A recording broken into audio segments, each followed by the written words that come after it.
ಸ್ನೇಹಿತರೆ, ಭಾರತದ ಗಡಿಗಳಲ್ಲಿ ಮತ್ತೆ ಗಲಭೆ ಶುರುವಾಗಿದೆ. ದಶಕಗಳಿಂದ ಪಾಕಿಸ್ತಾನ ಮಾಡುತ್ತಿರುವ ಕುತಂತ್ರಗಳಿಗೆ ಭಾರತ ಈಗ ಒಂದು ಶಾಶ್ವತ ಪರಿಹಾರ ಹುಡುಕ್ತಾ ಇದೆ.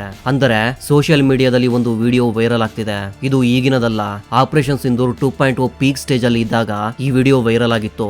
ಪಾಕಿಸ್ತಾನದಿಂದ ಲೀಕ್ ಆದ ವಿಡಿಯೋ ಇದು. ಅದರಲ್ಲಿ ಸ್ಪಷ್ಟವಾಗಿ ಕಾಣ್ತಿದೆ, ಆಕಾಶದಿಂದ ಒಂದು ಚಿಕ್ಕ ಭಾರತೀಯ ಡ್ರೋನ್ ಬರುವುದು, ಪಾಕಿಸ್ತಾನದ ವೈಮಾನಿಕ ನೆಲೆಯ ಮೇಲೆ ಬೀಳುವುದು. ಈ ಒಂದು ದಾಳಿಯಿಂದ ಪಾಕಿಸ್ತಾನಕ್ಕೆ ಸೇರಿದ ನೂರ್ ಖಾನ್ ಏರ್ ಬೇಸ್ 6 ತಿಂಗಳುಗಳ ಕಾಲ ಮುಚ್ಚಬೇಕಾಯ್ತು. ಆದ್ರೆ ಕತೆ ಇಲ್ಲಿಗೆ ನಿಲ್ಲಿಲ್ಲ.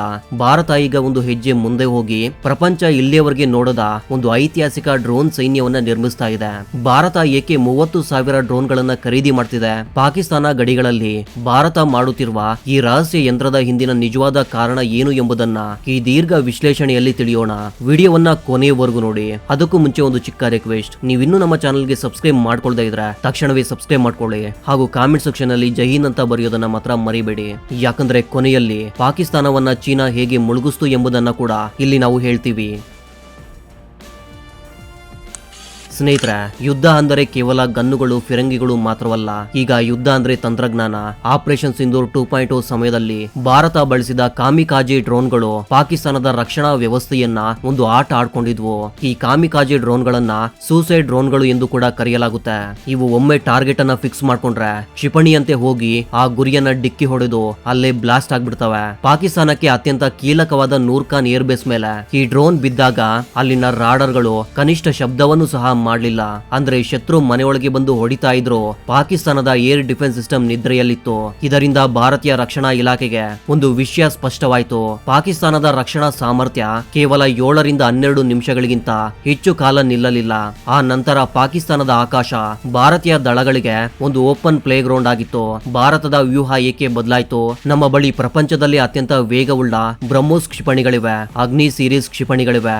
ಹಾಗಿದ್ದರೂ ಭಾರತ ಇವುಗಳನ್ನ ಬಿಟ್ಟು ಡ್ರೋನ್ಗಳ ಕಡೆಗೆ ಏಕೆ ಒಲವನ್ನ ತೋರಿಸ್ತು? ಇದರ ಹಿಂದೆ ಒಂದು ಆಳವಾದ ಆರ್ಥಿಕ ವ್ಯೂಹವಿದೆ. ಒಂದು ಬ್ರಹ್ಮೋಸ್ ಕ್ಷಿಪಣಿಯ ಬೆಲೆ ಸುಮಾರು 30 ರಿಂದ 40 ಕೋಟಿ. ಅದೇ ಒಂದು ಕಾಮಕಾಜಿ ಡ್ರೋನ್ ನ ಬೆಲೆ ಕೇವಲ ಕೆಲವು ಲಕ್ಷಗಳು ಮಾತ್ರ. ಪಾಕಿಸ್ತಾನದ ಏರ್ ಡಿಫೆನ್ಸ್ ಸಿಸ್ಟಮ್ ತುಂಬಾನೇ ದುರ್ಬಲವಾಗಿರುವಾಗ 100 ಕೋಟಿ ಬೆಲೆ ಬಾಳುವ ಕ್ಷಿಪಣಿಗಳನ್ನ ಬಳಸೋದು ಅಂದ್ರೆ ಇರುವೆಯನ್ನ ಕೊಲ್ಲಲು ಆನೆಯನ್ನ ಬಳಸಿದಂತಾಗುತ್ತೆ. ಇದು ನಮ್ಮ ಸಂಪನ್ಮೂಲಗಳನ್ನ ವ್ಯರ್ಥ ಮಾಡಿದಂತಾಗುತ್ತೆ. ಆದ್ದರಿಂದ ಪಾಕಿಸ್ತಾನದಲ್ಲಿನ ದೊಡ್ಡ ಸೈನಿಕ ನೆಲೆಗಳನ್ನ, ಆಯುಧ ಗೋದಾಮುಗಳನ್ನ ನಾಶ ಮಾಡಲು ಭಾರತ ಈಗ 850 ಭಾರಿ ಕಾಮಿಕಾಜಿ ಡ್ರೋನ್ಗಳನ್ನ ಆರ್ಡರ್ ಮಾಡಿದೆ. ಈ ಡ್ರೋನ್ಗಳು ಬ್ರಹ್ಮೋಸ್ ಮಾಡುವ ಕೆಲಸವನ್ನ 100 ಪಟ್ಟು ಕಡಿಮೆ ಖರ್ಚಿನಲ್ಲಿ ಮಾಡಿಬಿಡ್ತವೆ. ಡ್ರೋನ್ ಸೈನ್ಯದಲ್ಲಿ ಮತ್ತೊಂದು ಬಗೆ ಇದೆ, ಲೈಟರಿಂಗ್ ಮ್ಯೂನಿಷನ್ಗಳು. ಇವುಗಳನ್ನ 30,000ಕ್ಕಿಂತ ಹೆಚ್ಚಾಗಿ ಖರೀದಿಸುತ್ತಿರುವಾಗ ವರದಿಗಳು ಹೇಳ್ತಿವೆ. ಅಷ್ಟಕ್ಕೂ ಇವು ಏನನ್ನ ಮಾಡ್ತವೆ ಗೊತ್ತಾ? ಇವು ಗಾಳಿಯಲ್ಲಿ ಹಕ್ಕಿಗಳಂತೆ ಸುತ್ತಾಡುತ್ತಾ ಶತ್ರುವನ್ನ ಕಾಯುತ್ತಿರುತ್ತೆ. ಒಬ್ಬ ಸೈನಿಕ ತನ್ನ ಬ್ಯಾಕ್ ಪ್ಯಾಕ್ ನಲ್ಲಿ ಇದನ್ನ ಹೊತ್ತೊಯ್ಯಬಹುದು.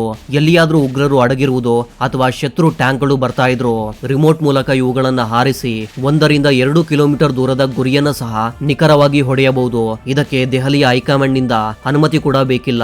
ಗಡಿಯಲ್ಲಿರುವ ಒಬ್ಬ ಸಾಮಾನ್ಯ ಸೈನಿಕ ಕೂಡ ಇದನ್ನ ಆಪರೇಟ್ ಮಾಡಬಲ್ಲ. ಇದು ಭಾರತೀಯ ಸೈನಿಕನನ್ನ 1 ಮ್ಯಾನ್ ಆರ್ಮಿಯಾಗಿ ಮಾರ್ಪಡಿಸುತ್ತೆ. ಪಾಕಿಸ್ತಾನದಲ್ಲಿನ ಒಂದು ಚಿಕ್ಕ ಬಟಾಲಿಯನ್ ಅನ್ನ ಮುಗಿಸಲು ಒಬ್ಬ ಭಾರತೀಯ ಸೈನಿಕ ತನ್ನಲ್ಲಿರುವ ಈ ಚಿಕ್ಕ ಡ್ರೋನ್ಗಳ ಸಹಾಯದಿಂದ ಮಾಡಬಲ್ಲ. ಸ್ನೇಹಿತರೆ, ಗುಜರಾತ್ನ ಗಡಿಗಳಲ್ಲಿ ಭಾರತ ಮಾಡುತ್ತಿರುವ ಏರ್ಪಾಟ್ಗಳನ್ನ ನೋಡ್ತಾ ಇದ್ರೆ ಆಪರೇಷನ್ ಸಿಂಧೂರ್ 2 ಬಹುಶಃ ಶೀಘ್ರದಲ್ಲೇ ಬರ್ತಾ ಇದೆ ಎಂದು ಅರ್ಥವಾಗುತ್ತೆ. ಒಂದು ವೇಳೆ ಯುದ್ಧ ಶುರುವಾದ್ರೆ ಭಾರತದ ಯೋಜನೆ ಹೀಗಿರುತ್ತೆ. ಮೊದಲ ಹಂತ, ಯುದ್ಧ ಶುರುವಾದ ಮೊದಲ ಗಂಟೆಗಳಲ್ಲೇ ಭಾರತ ತನ್ನ ಬ್ರಹ್ಮೋಸ್ ಕ್ಷಿಪಣಿಗಳನ್ನ ಬಳಸುತ್ತೆ. ಆದ್ರೆ ಅದು ಪಾಕಿಸ್ತಾನ ನಗರಗಳ ಮೇಲೆ ಅಲ್ಲ, ಅವರ ರಾಡರ್ಗಳು ಮತ್ತು ಕಮ್ಯುನಿಕೇಶನ್ ಟವರ್ಗಳ ಮೇಲೆ ಬೀಳುತ್ತೆ. ಇದರಿಂದ ಪಾಕಿಸ್ತಾನ ಸೈನ್ಯ ಕುರುಡಾಗುತ್ತೆ. ಎರಡನೇ ಹಂತ, ರಾಡರ್ಗಳು ಕೆಲಸ ಮಾಡೋದು ನಿಂತ ತಕ್ಷಣ ಸಾವಿರಾರು ಭಾರತೀಯ ಡ್ರೋನ್ಗಳು ಪಾಕಿಸ್ತಾನದ ಆಕಾಶವನ್ನ ಆವರಿಸುತ್ತೆ. ಇವು ಒಂದೊಂದಾಗಿ ಹೋಗಿ ಏರ್ ಸ್ಟ್ರಿಪ್ಗಳು, ಇಂಧನ ಟ್ಯಾಂಕ್ಗಳು ಮತ್ತು ಆಯುಧ ನಿಲಯಗಳನ್ನ ಸಿಡಿಸುತ್ತೆ. ಮೂರನೇ ಹಂತ, ಗುಜರಾತ್ನ ಗಡಿಯ ಮೂಲಕ ಭಾರತೀಯ ಟ್ಯಾಂಕ್ಗಳು ಒಳಗೆ ಪ್ರವೇಶಿಸುತ್ತೆ. ಪಾಕಿಸ್ತಾನ ತನ್ನ ಟ್ಯಾಂಕ್ಗಳಿಂದ ತಡೆಯಲು ಪ್ರಯತ್ನಿಸಿದ್ರೆ ತಮ್ಮಲ್ಲಿರುವ 30,000 ಲೈಟರಿಂಗ್ ಮ್ಯೂನಿಷ್ ಗಳಿಂದ ಆ ಟ್ಯಾಂಕ್ ಗಳನ್ನ ಗಾಳಿಯಲ್ಲಿ ನಾಶ ಮಾಡ್ತಾರೆ.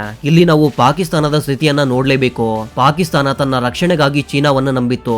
ಚೀನಾ ಅವ್ರಿಗೆ HQ-9/P ಎಂಬ ಏರ್ ಡಿಫೆನ್ಸ್ ಸಿಸ್ಟಮ್ ಅನ್ನ ನೀಡ್ತು. ಆದ್ರೆ ಆಪರೇಷನ್ ಸಿಂಧೂರಲ್ಲಿ ಅವು ಘೋರವಾಗಿ ವಿಫಲವಾದವು.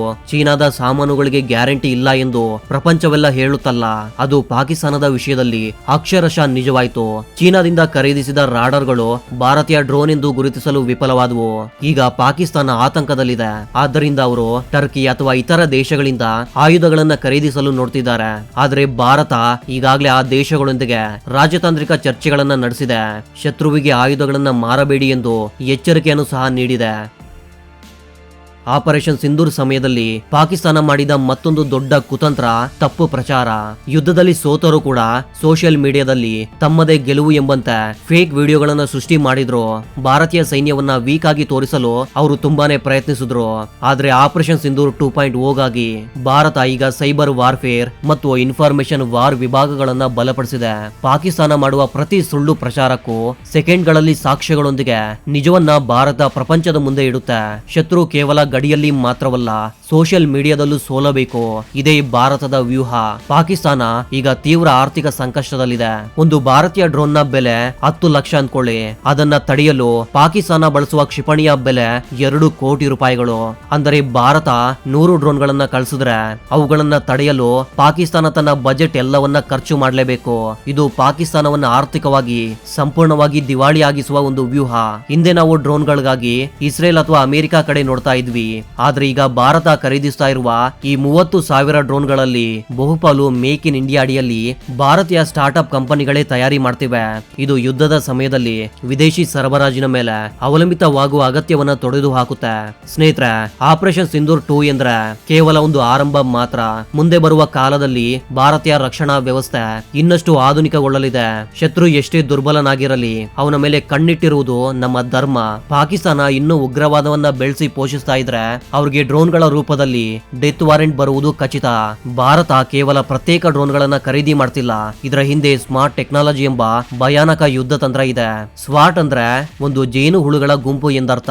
ಒಮ್ಮೆಲೆ ನೂರಾರು ಅಥವಾ ಸಾವಿರಾರು ಚಿಕ್ಕ ಡ್ರೋನ್ಗಳು ಒಂದು ಗುಂಪಾಗಿ ಶತ್ರುವಿನ ಮೇಲೆ ದಾಳಿ ಮಾಡ್ತವೆ. ಪಾಕಿಸ್ತಾನದಲ್ಲಿರುವ ಚೀನಾದ ರಕ್ಷಣಾ ವ್ಯವಸ್ಥೆಗಳು 1 ಅಥವಾ 2 ಕ್ಷಿಪಣಿಗಳನ್ನ ತಡೆಯಬಹುದೇನೋ ಅಷ್ಟೇ. ಆದ್ರೆ ಒಮ್ಮೆಲೆ 500 ಡ್ರೋನ್ಗಳು ವಿಭಿನ್ನ ದಿಕ್ಕುಗಳಿಂದ ಬಂದ್ರೆ ಅವುಗಳನ್ನ ತಡೆಯುವುದು ಯಾವ ದೇಶಕ್ಕೂ ಸಾಧ್ಯವಿಲ್ಲ. ಇದು ಪಾಕಿಸ್ತಾನ ಸೈನಿಕರಲ್ಲಿ ಒಂದು ರೀತಿಯ ಮಾನಸಿಕ ಭಯವನ್ನ ಸೃಷ್ಟಿ ಮಾಡುತ್ತೆ. ಆಕಾಶದಲ್ಲಿ ಎಲ್ಲೆಡೆ ಸಾವಿನ ಕೂಗು ಕೇಳ್ತಾ ಇದ್ರೆ ಶತ್ರುವಿಗೆ ಗನ್ ಹಿಡಿಯುವ ಧೈರ್ಯವೂ ಇರೋದಿಲ್ಲ. ಈ ಸ್ವಾಮ್ ಡ್ರೋನ್ಗಳ ವಿಶೇಷತೆ ಏನಂದ್ರೆ ಇವು ತಮ್ಮೊಳಗೆ ತಾವೇ ಕಮ್ಯುನಿಕೇಶನ್ ಮಾಡಿಕೊಂಡು ಗುರಿಗಳನ್ನ ಹಂಚಿಕೊಳ್ತವೆ. ಅಂದರೆ ಒಂದು ಡ್ರೋನ್ ಒಂದು ಟ್ಯಾಂಕ್ ಅನ್ನ ಹೊಡೆದ್ರೆ ಎರಡನೇ ಡ್ರೋನ್ ಸ್ವಯಂ ಚಾಲಿತವಾಗಿ ಮತ್ತೊಂದು ಟ್ಯಾಂಕ್ ಅನ್ನ ಹುಡುಕಿಕೊಂಡು ಹೋಗುತ್ತೆ. ನಾವು ಈಗಾಗಲೇ ಮಾತನಾಡಿದಂತೆ ಭಾರತ ಗುಜರಾತ್ನ ಗಡಿಗಳಲ್ಲಿ ಭಾರಿ ಸಿದ್ಧತೆ ಮಾಡ್ತಿದೆ. ಇದರ ಹಿಂದೆ ಒಂದು ಮಾಸ್ಟರ್ ಪ್ಲಾನ್ ಇದೆ. ಪಾಕಿಸ್ತಾನಕ್ಕೆ ಕರಾಚಿ ಅನ್ನೋದು ಅತಿ ದೊಡ್ಡ ಆರ್ಥಿಕ ನಗರ ಮತ್ತು ಪ್ರಧಾನ ಬಂದರು. ಗುಜರಾತ್ ನಿಂದ ಕರಾಚಿ ಬಹಳ ಹತ್ತಿರ. ಒಂದು ವೇಳೆ ಆಪರೇಷನ್ ಸಿಂಧೂರ್ 2 ಶುರುವಾದ್ರೆ ಭಾರತ ತನ್ನ ಡ್ರೋನ್ ಸೈನ್ಯವನ್ನ ಬಳಸಿ ಕರಾಚಿ ಬಂದರನ್ನ ಸಂಪೂರ್ಣ ದಿಗ್ಬಂಧನ ಮಾಡಬಹುದು. ಪಾಕಿಸ್ತಾನಕ್ಕೆ ಬರುವ ತೈಲ, ಆಹಾರ ಮತ್ತು ಇತರ ಸಾಮಗ್ರಿಗಳನ್ನ ಸಮುದ್ರ ಮಾರ್ಗದಲ್ಲಿ ತಡೆಯಬಹುದು.